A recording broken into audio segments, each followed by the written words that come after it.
Another day, another car camping na naman mga kausad. Mula Metro Manila ay maghahanap tayo ng malapit na campsite. Campsite na malambagyo ang klima.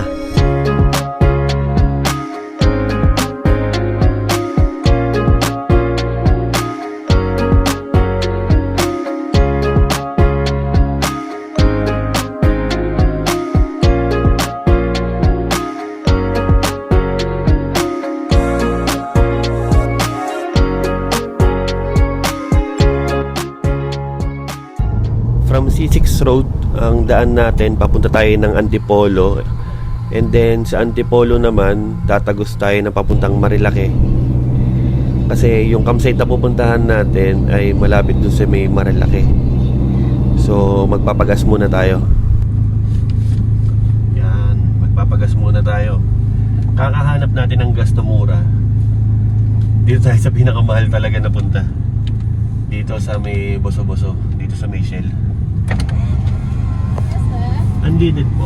Ito na kasi yung pinaka-last na gasolinahan pag umakit ka ng Marilake, dito sa may Shell. Kasi yun na mga napuntahan namin doon. 64 doon sa Antipolo, 64, 67, dito 71 dito sa Shell, dito sa may Boso-Boso.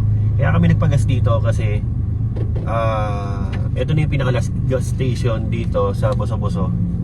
Akit kami ng Marilake. 13.9. Samantalang dati ang 1,000 natin nasa 19. Diba? Ganun na siya kamahal. Kailangan yung apak natin dahan-dahan lang. Katulad to, pababa, hindi na ako nagagas niyan para mas makatipid tayo sa gas. Bali ang ginagawa natin, okay lang naman kung mahal ang gas eh. Ang importante, matuloy natin yung bawat episode natin para hindi nabibitin yung mga manonood natin. Porkit mahal ang gas, hindi na tayo magka-camping, hindi na tayo magpa-vlog. Ngayon, ginagawa natin to para sa mga viewers natin na sumusuporta sa atin. Kaya kahit mahal ang gas, tuloy-tuloy pa rin. Dahan-dahan nga lang para mas matipid. Bibili tayo ng prutas.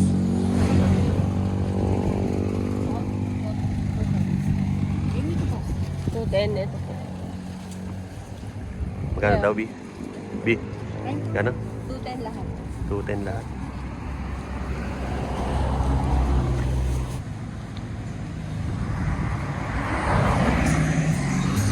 What up? Tara! Tara.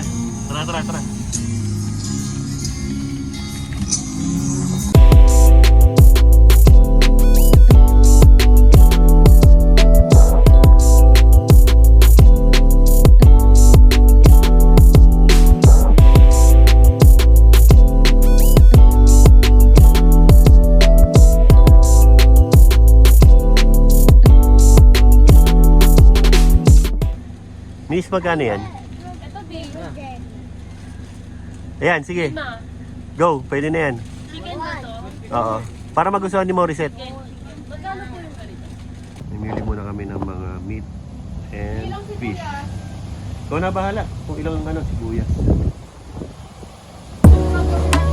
Yo! May artistang bababa. Artista ka ba? Ha? Artista ka.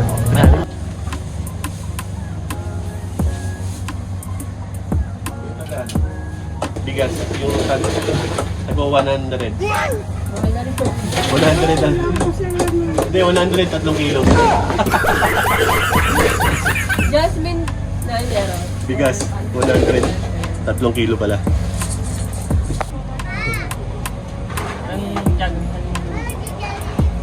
Ano pa lang to, episode 2. Kaso mala pa lang. Sarap po. Tilapia. Saan yaga mo dyan? Jelly Ace. Hello ka. Sir, sa ano po? Sa Escape po to, no? Car camping. Tapos natin po sa base. Sa taas. Opo. Bali may ano pa ba? Wala na ba susulatan? Doon po sa base. Office. Baba pa muna dito? Oo, baba. Papunta sa office. Saan po dito ito? Oo, sa baba. Okay, sige po. Sige po. So, pwede dito mag-park? Pwede Sige, sige. Pagpasok nyo sa entrance ng Viewscape, kailangan nyo munang tumungo sa kanilang opisina para isettle ang mga kailangan nyong bayaran.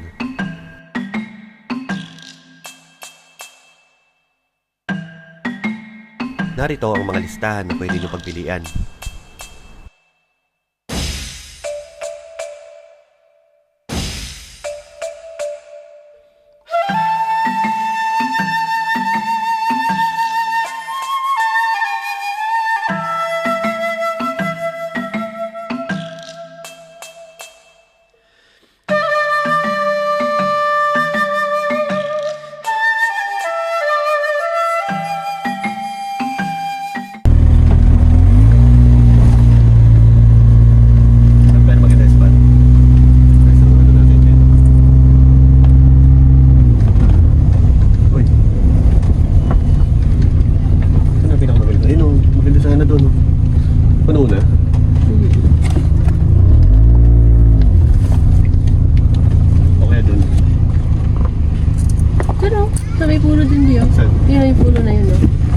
Dali, bababa ako. Sige.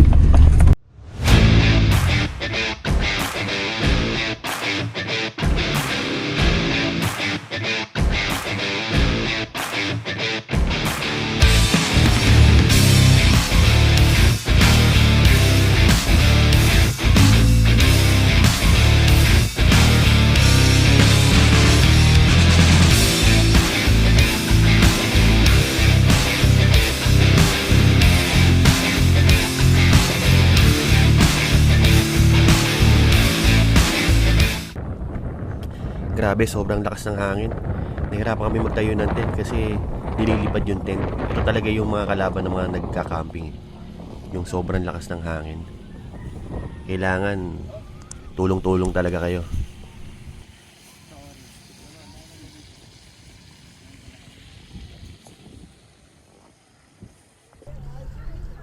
Ayan, nagluluto na si Mrs. Ano niluluto mo? Pork chop. Ay, hindi. Liempo. Liempo. Liempo at saka, ano ba lulutuin mo ngayon? Hotdog tsaka, isda. Anong isda? Prito. Ayan, Tsaka talong. talong yan. Ito ang aking panganay, si Gab. Magawa Hey, ko Gab. ng sausawan. Bunso ko. Chris! Say hi. Okay. Malaki. Sexy. Grabe, kanina. Nahirapan kami magtayo ng tent kasi sobrang hangin. Nangyayari, dilipad na yung ano doon, yung sapin sa ilalim. Hanggang sa hindi na namin naikabit yung yung sapin sa ilalim kasi sobrang lakas. So, inunti-unti ko na itali lahat para hindi siya hanginin. So, ang ginawa ko, lahat ng bintana ng tent binuksan ko para pagpasok ng hangin sa loob, lalabas din agad siya sa mga butas niya. Ayun. Hirap talaga. Yan talaga ang pinaka worst na nangyayari sa lahat ng mga campers. Yung lakas ng hangin. Dito maaraw, pero ang lamig dito, grabe. Para kang nasa Baguio. Makikita nyo. Luluto na si Mrs. ng tilapia. Ayan, nalagyan, binutas. Ayan, tinanggal ko yung mga bintana. Ayan, luluto na siya. Nak! Huwag ka na. Magugas ka. Gab, tulungan kami kapatid mo magugas. Thank you, Lord, for the food. Amen. Importante sa pamilya ay yung kumpleto kayo sa pagkainan dahil ito yung tamang oras o panahon para makapag-share kayo ng mga ganap sa araw-araw, ganap sa trabaho, ganap sa pag-aaral. Manandali ang pagtigil ng oras na para bang ayaw mo na matapos. Dahil alam naman natin na balang araw yung dating kumpleto sa pagkainan ay unti-unti nang nagkukulang dahil meron na silang kanya-kanyang pamilya. Kaya pahalagahan natin ang oras at panahon habang bata pa sila dahil hindi na natin maibabalik pa ang oras.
na kami guys.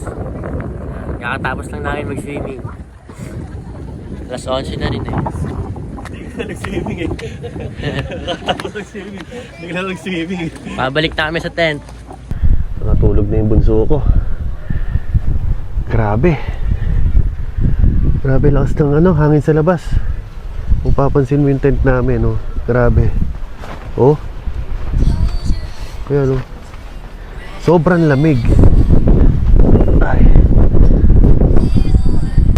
Panis, naging sabitan B. Oo, naging sabitan. Ayun.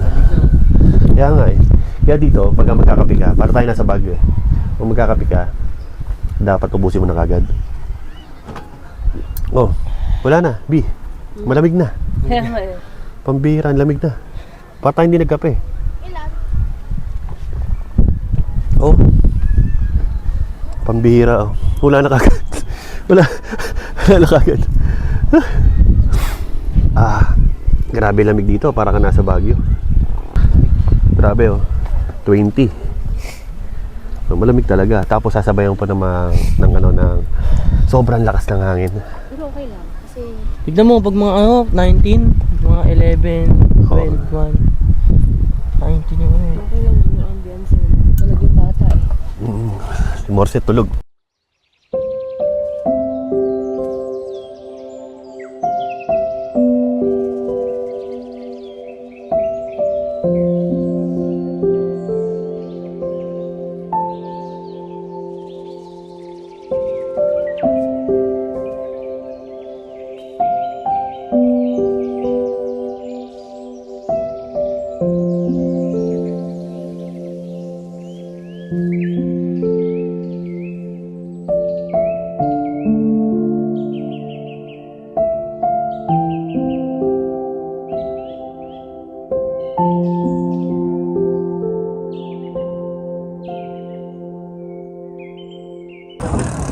Good morning. Ano sa misis ng pagkain, sigap. Bunso ko, tulog pa. Lobby. Usal tayo. Maganda dito. Malakas ang signal ng cellphone. Tapos malamig ito sa umaga. Sobrang lamig. Alam mo nasa Baguio ka. Tapos ang CR malapit lang, lalakarin mo lang dito. Sobrang lapit lang ng CR dito. Maayos, malinis.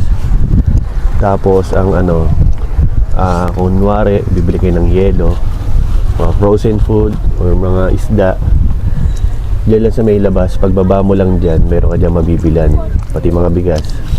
Tapos kung gusto niyo ng bonfire, meron umiikot dito, 250 pesos ang bayad. And then meron din dito umiikot na nagtitinda ng mga meat at saka ng mga fish, mga tilapia, ganyan. Kahit nandito kayo sa tent nyo, may mga umiikot dito nagbebenta ng mga isda. Maririnig nyo naman yun eh, nagbebenta sila, sumisigaw sila ng isda. Bali, ito yung one slot. May guhit naman siya ito. Itong talin to. Ayan, tali. Nandun. Kabilaan. Ayan yung unang slot. One slot pala. Ayan, tali. Nandun. Ayan. So, isang slot yan. Babayaran nyo lang is 1,000 para sa isang tent at saka isang sasakyan. Tapos per head is 300 pesos per head. 300 no? 300 pesos per head, di ba? 300, oh. Ha? 200 lang. So, ayun. Okay na rin siya kasi malaking tent namin eh. Kaya siya kalaki. Hanggang dito. Ayan. Malaki rin. Bali, meron din sila dito mga glamping house. Ayan. Magkano po dyan, te? 3.5 po. 3.5? Ang ilang oras na po yun? 22 po. Ano pa? 22 po. 22 hours. Ganda rin. Ayan. Tapos, gandahan dito. Merong ganyan. Ganda. Ayan. Sarap dito magkape. Bali, pauwi na kami. Ang napansin ko lang sa pinuntahan namin sa Viewscape is okay siya. Sa price niya, okay siya para sa akin. Kasi ginastos namin papunta doon 3,000. Dalawa kami mag-asawa, tapos dalawang anak namin. Okay siya. Sulit na rin. Alam mo kung bakit? Naisip ko kasi yung ano niya, yung view niya. Sobrang ganda. Tapos sobrang lamig sa lugar na yan. Tapos yung mga CR niya, bawat campsite may mga kanya-kanyang CR. Kaya pwede ka rin mag-CR kahit saan doon.